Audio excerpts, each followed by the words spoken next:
Welcome back everyone to another night of bone-chilling stories.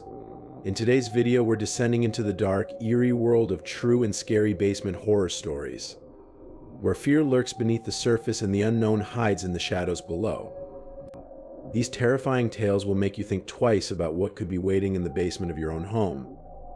But before we dive into the darkness, I want to thank each and every one of you for your incredible support. Your likes, comments, and subscriptions are what keep this channel going strong. We truly appreciate our amazing community. Stay safe, take care of yourselves, and now, let's explore the unsettling horrors hiding beneath the floorboards. Shadow.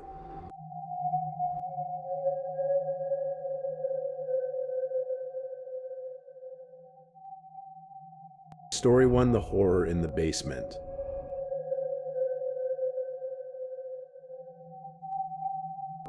It started so quietly that at first I didn't even notice. Cats, after all, have their mood, strange quirks of behavior that never seem to follow any logic, and Cosmo was no exception. He had always been an unusual cat, prone to wandering off to his own private corners of the house, curling up in rooms where I rarely went.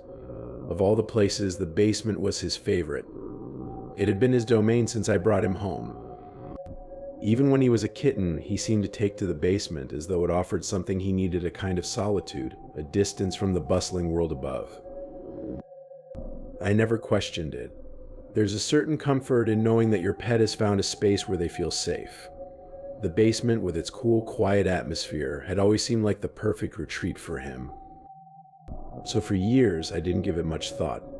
I'd find him lounging on old furniture or silently stalking invisible prey in the corners, as though the basement held some mystery only he could see. But then, without warning, he stopped going down there. At first, I didn't even realize what was happening. I would call his name and find him near the front door instead of his usual place at the top of the basement stairs. I assumed it was just the changing seasons, the warmth of summer drawing him to the outside world. Cosmo had always been a bit of an outdoor cat, though he never strayed far. I brushed it off, convinced that he was simply following some instinct, some natural rhythm that I wasn't privy to. But the days stretched into weeks, and I noticed that something was off. Cosmo had begun avoiding the basement entirely. He wouldn't even go near the door. He stopped sleeping in his favorite spots downstairs and spent more time outside. At first, it seemed harmless. He was a cat, after all, and they're known for their peculiarities. But as the days went by, his behavior became more pronounced. He would linger near the windows, his eyes fixed on something I couldn't see, his body tense. And whenever I approached the basement door, his ears would flatten, and he would retreat, as if something down there frightened him. I started to feel it too. There's a certain weight that hangs in the air when something isn't right, a pressure that builds slowly but relentlessly, until it becomes impossible to ignore. It was subtle at first, just a creeping discomfort that I would shake off as soon as it came.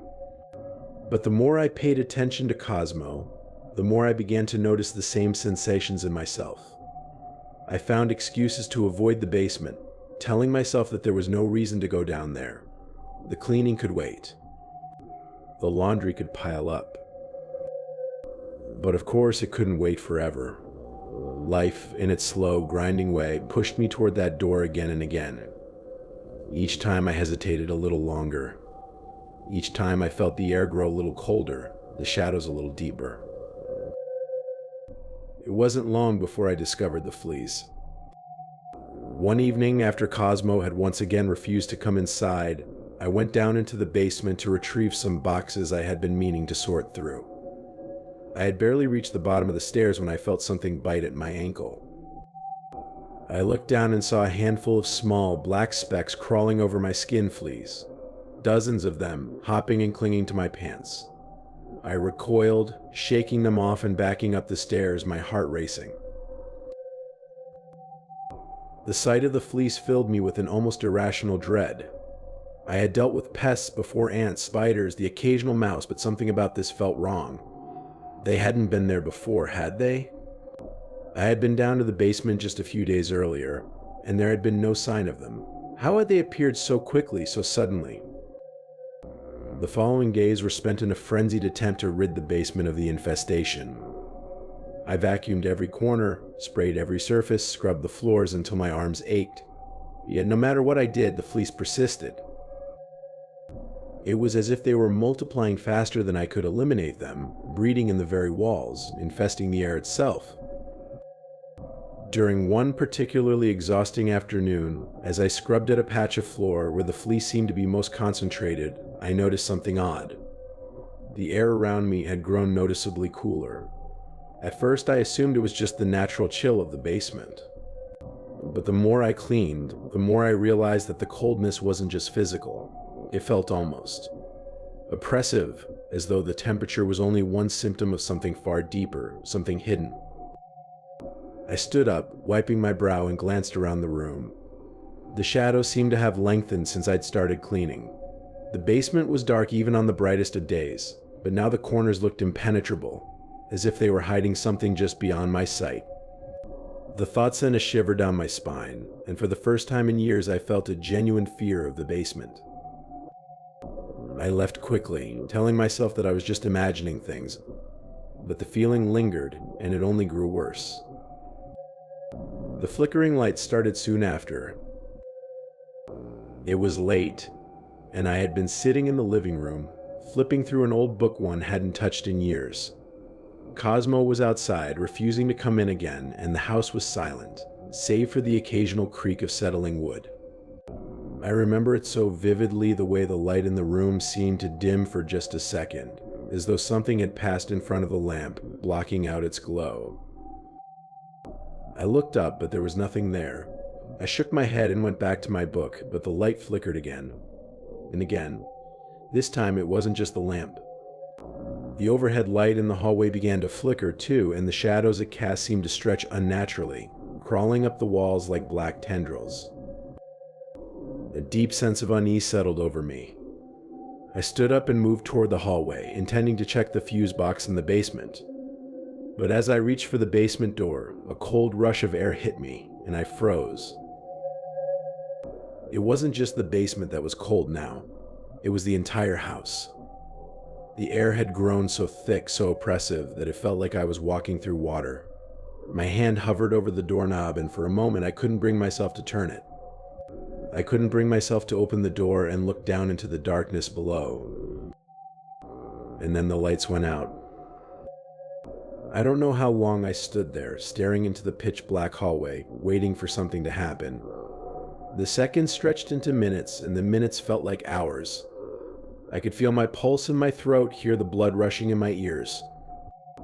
And all the while I kept thinking about Cosmo, about the way he had refused to go near the basement, about the way his eyes had followed me whenever I approached the door, as though he knew something I didn't. Eventually the lights flickered back on, but I didn't move. I couldn't. I stood there for what felt like an eternity, listening to the silence, waiting for the house to betray me. It wasn't long after that I started hearing the sounds. At first, it was just the usual creaks and groans of an old house, nothing out of the ordinary. But then they became more distinct, more deliberate. The sound of footsteps, slow and heavy, coming from below. I tried to tell myself it was just the pipes or maybe the foundation shifting. But the more I listened, the more certain I became that there was something down there. Something moving. I had to investigate. I couldn't ignore it any longer. Armed with a flashlight, I descended the stairs into the basement. The cold hit me like a wall as soon as I stepped onto the concrete floor, and the smell of decay was overpowering. It wasn't the smell of mold or rot, but something worse. Something more. Alive. It filled my nostrils, clung to my skin, and settled deep in my lungs. The beam of my flashlight wavered as I swept it across the room. The shadows seemed to move in response, pulling away from the light like living things, and then I saw it, the crawl space. It had always been there, of course, but I had never paid it much attention. It was too small, too cramped to be of any use. But now, standing in front of it, I felt an overwhelming sense of dread. The stench was coming from there. I crouched down, shining the flashlight into the dark recesses of the crawl space. The light barely penetrated the thick blackness, but what I saw was enough. Piles of debris, old blankets, discarded food wrappers, bits of clothing, and something else. Something that shouldn't have been there. The breathing started softly, a low, rasping sound like someone struggling for air. It was faint at first, barely audible over the pounding of my heart, but it grew louder with each passing second. The sound was unmistakable human, but wrong. Too slow, too deliberate. As if whatever was breathing was doing so just to be heard. And then I saw it.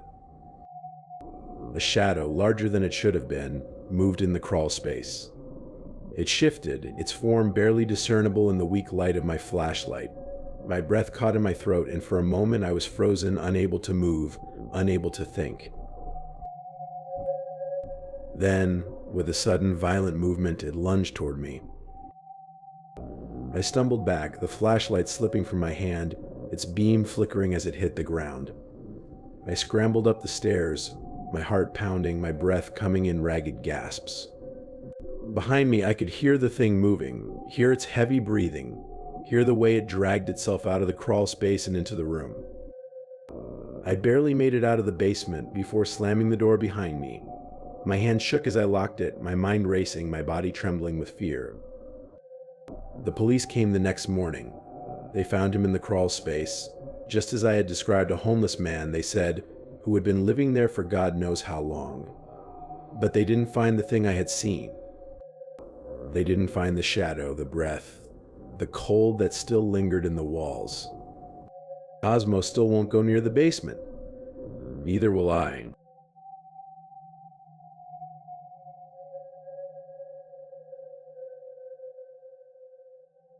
Story 2: The Mask of Horror in the Basement.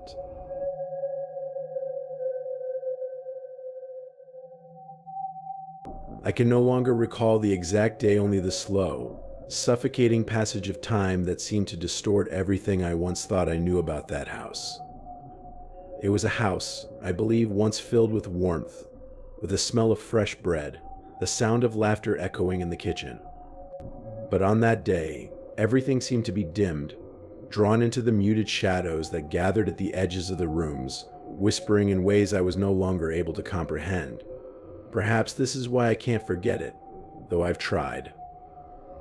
The house, where I spent so many quiet years of my childhood, became an unrecognizable place. It was a place my parents turned into something else, an arena, a stage set for the sake of something far too meaningless to warrant its unsettling aftertaste.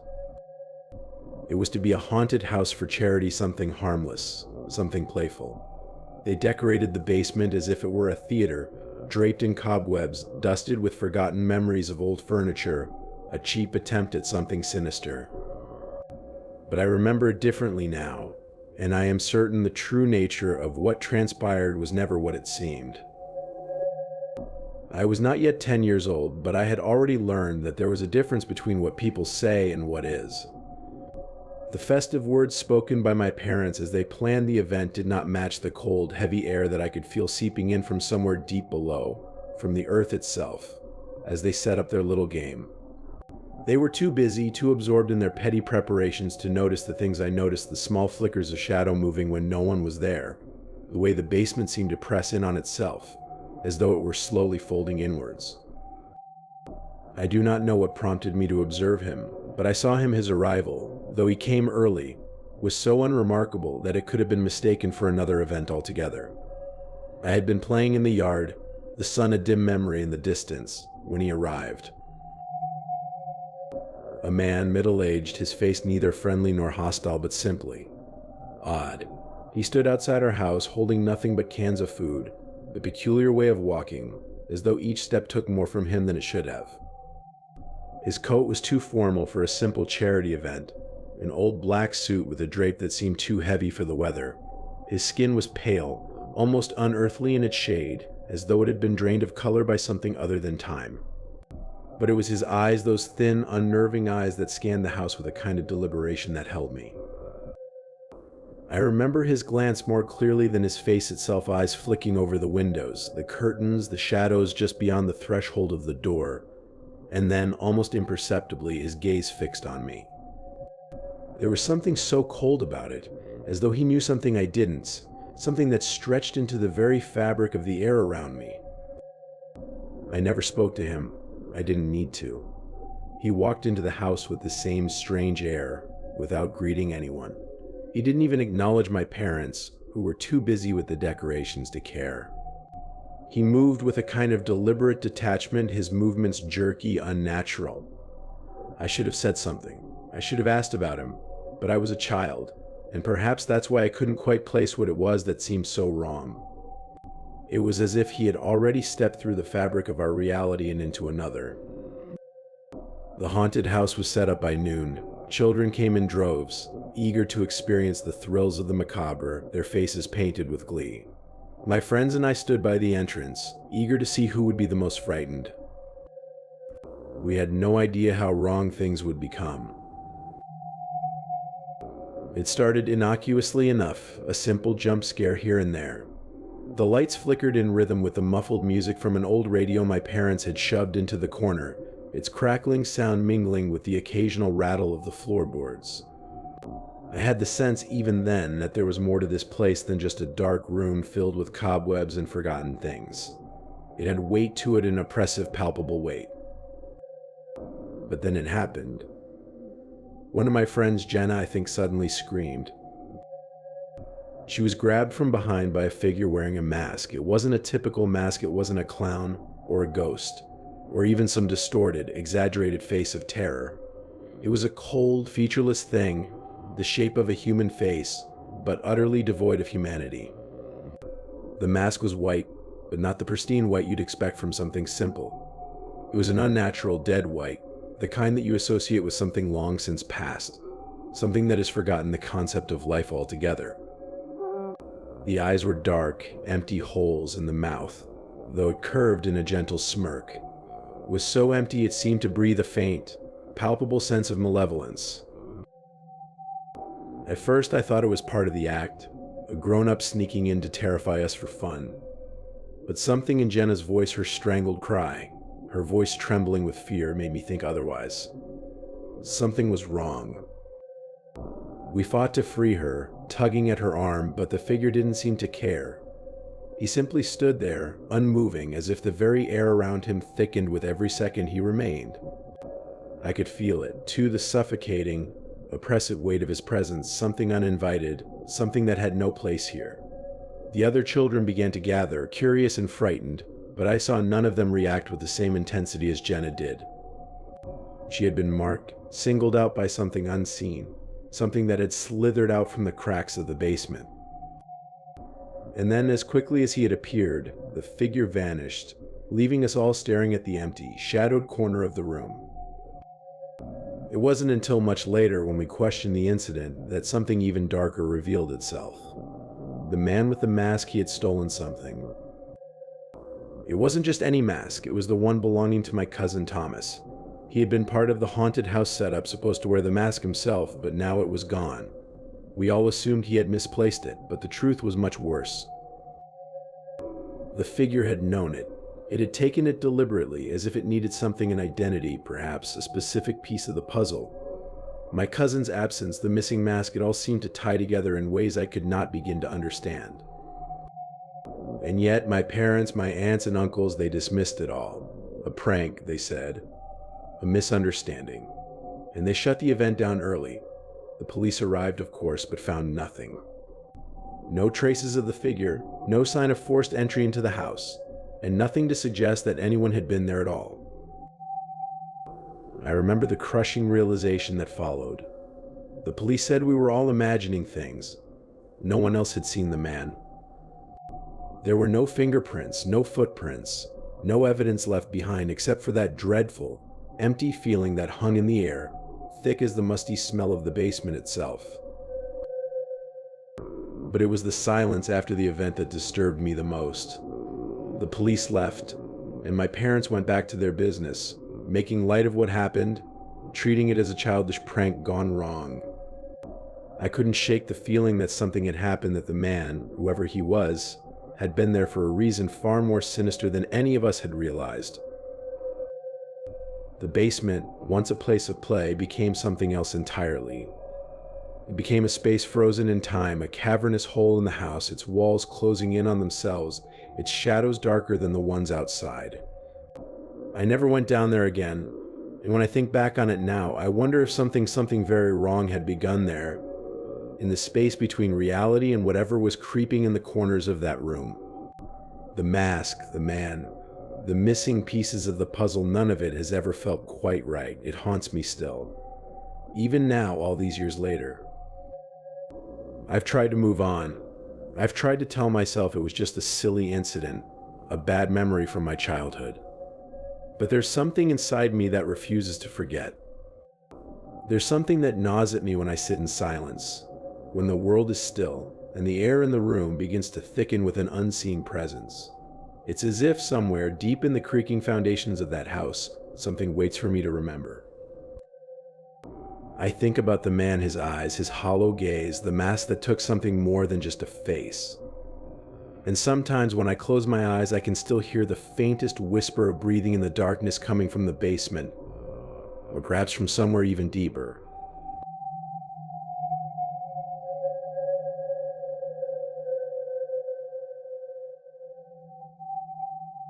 Story 3: The Masked Intruder in the Basement.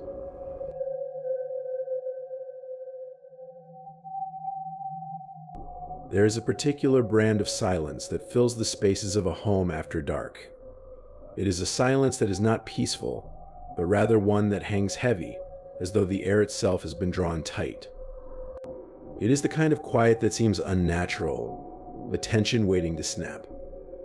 On the surface, it appears ordinary, yet there is something in it that leaves you feeling unsettled, as if something is wrong but you cannot pinpoint what it is. The night after that strange event, the silence in the house felt different, thick, oppressive, like it was filled with something unseen and malevolent. And I knew, instinctively, that something terrible had begun. It was late, much later than I had intended to be awake. My family had retreated into their usual routines, settling into the kind of mundane evening that had once been a source of comfort. But now I found no comfort in it. The house seemed wrong. Its very walls, which once felt like a shield against the outside world, now seemed to press in on me, their presence suffocating. The ticking of the old clock in the hallway was the only sound in the house, and even that seemed too loud, too intrusive in the stillness. I tried to focus on something, anything that would calm my thoughts. I turned on the television, the light from the screen casting flickering shadows against the walls. But even the hum of the TV did little to quiet the unsettling stillness that pressed against my consciousness. It felt as though the house itself was waiting for something. I don't know how long I sat there, just staring at the screen, lost in my own thoughts. It was then that I first heard it. At first it was so faint that I wondered if I had imagined it as soft tapping, almost inaudible, just on the edge of my hearing. My body tensed instinctively, a shiver running down my spine. The noise repeated once, twice, then a third time. Tap, tap. It was coming from my bedroom window. I turned off the TV, the sudden silence making the tapping seem even louder. I could feel my heart begin to race. It was not the kind of noise that was natural for the house. We had no trees near the window, no branches that could brush against the glass. I told myself it was nothing, just the wind, or perhaps a bird. But the tapping persisted, growing slightly louder with each repetition, as though it was deliberate, as if something was trying to get my attention. A faint scratching joined the tapping, a scraping sound that sent an involuntary shiver through me. The sound grew more distinct now, more deliberate, and I found myself frozen in place. I knew I should investigate, but a part of me feared that I would find something I was not prepared to see. But I could not ignore it. Something deep inside me, some primal instinct, told me that I had to know what it was. Slowly, almost reluctantly, I stood up from the couch, my legs trembling beneath me as though my body itself was protesting the movement. I made my way to my room, each step feeling heavier than the last. As I approached the window, I could see a shadow, faint and indistinct, standing motionless outside. The figure's outline was just barely visible in the dark, its stillness unnerving. I could feel my breath catch in my throat, my mind scrambling to make sense of what I was seeing. It was like a part of me wanted to dismiss it, to pretend it was just my imagination, but the weight of the fear in my chest told me otherwise. I reached for the curtain with shaking hands, my fingers brushing the fabric before pulling it aside just enough to peer out. The figure was still there, unmoving. It was tall, its silhouette almost unnaturally straight, as though it were carved from shadow itself. And then I saw it, the mask. A white mask, smooth and featureless, staring back at me with a blank, expressionless face. I felt a wave of nausea rise in my throat. I could not move. My mind screamed at me to do something, anything, but my body refused to obey. It was as if time had slowed, as if the world outside had stopped moving entirely. I couldn't tear my eyes away from the mask. It was the kind of mask that obscured everything: emotion, identity, humanity. It was a void, an empty space where something should have been, but was not. And for some reason, I felt like I understood that emptiness. I felt like I was staring into it, and it was staring back into me. The figure remained perfectly still. It did not move. It did not make a sound. It simply was. And the more I stared at it, the more I realized that it was watching me. No, not watching, waiting. I felt its presence more than I saw it, like a weight pressing down on me. I wanted to scream, to call for help, but my throat was tight, as though something was blocking the sound. Then, as abruptly as it had appeared, the figure was gone. One moment it was there, standing motionless in the dark, and the next, it had disappeared into the night. The fear did not dissipate, though. If anything, it intensified. I felt its absence more keenly than I had felt its presence. Something was wrong, terribly wrong, and I could not understand what it was. My room, my house, the very air around me felt contaminated by its presence. It was as though I had been marked, as though the world I had known no longer existed, and I was trapped in some other reality where things moved in ways I could not comprehend. I stayed awake that night, unable to close my eyes, listening for any sound, any movement that might suggest the figure had returned. But the night passed in suffocating silence, the air thick with the absence of that figure. When the morning came, it brought no comfort, only more questions. The police came, as I had feared they would. They did not believe me. They checked the perimeter of the house, looked for any signs of forced entry or disturbance. They found nothing. No footprints in the yard. No broken glass. No trace that anyone had been outside my window at all. Could have been a prank, they said, their voices dismissive. Nothing here to worry about. But they didn't understand. They didn't see what I saw. They couldn't know what it felt like to be watched, to be seen by something that had no face, no identity, no purpose other than to watch you. The terror that lingered inside me did not dissipate with their empty assurances. In fact, it grew stronger. Weeks passed, and the house began to feel like a tomb, as though it were slowly being consumed by the darkness that had begun to encroach on my life. Every night I lay awake, staring at the ceiling, listening for that soft, persistent tapping that would herald the figure's return. But it never came back, not in the way it had before. Instead, there were the little things, the creak of floorboards when no one was walking, the faint sound of footsteps outside my door, the chill that swept through the house without explanation. Then, months later, I found it. I had returned to my room after a long day, exhausted, my body begging for rest. I sat down on my bed, and that's when I saw it, the mask. The same white mask, smooth and emotionless, lying innocently on my bed, as though it had always been there. But this time it was different. This time, across the forehead, written in thick black Sharpie, was my name. It was scrawled in crude, jagged letters, as if the person who had written it had done so in a hurry, almost frantic. My heart stopped. I felt the blood drain from my face. I wanted to scream, to run, but my body was frozen in place. I was not alone. It was here. The figure was here, still watching, still waiting, and it had been waiting for a long time. The mask, with my name written across it, felt like a declaration. It was not just a message, it was an invasion. A violation. A reminder that I was no longer in control of my life, that I was being drawn deeper into something I could not escape. I looked around my room, my eyes scanning the corners, the shadows. The walls seemed to press in on me, the air thick with the weight of the mask's presence, I realized with growing horror that the figure had not left. It had never truly left. It was always there, lurking in the dark spaces between reality and nightmare, waiting for the right moment to make itself known again. And now I wonder, is it still out there, watching me, waiting for the moment when I let my guard down, when I am vulnerable enough to finally see it again? I don't know how long I can live like this, trapped in a house that feels more like a prison with each passing day. But I know one thing for sure: I will never be able to forget the blank stare of that mask, the cold, empty eyes that seem to follow me, even now, as I write these words.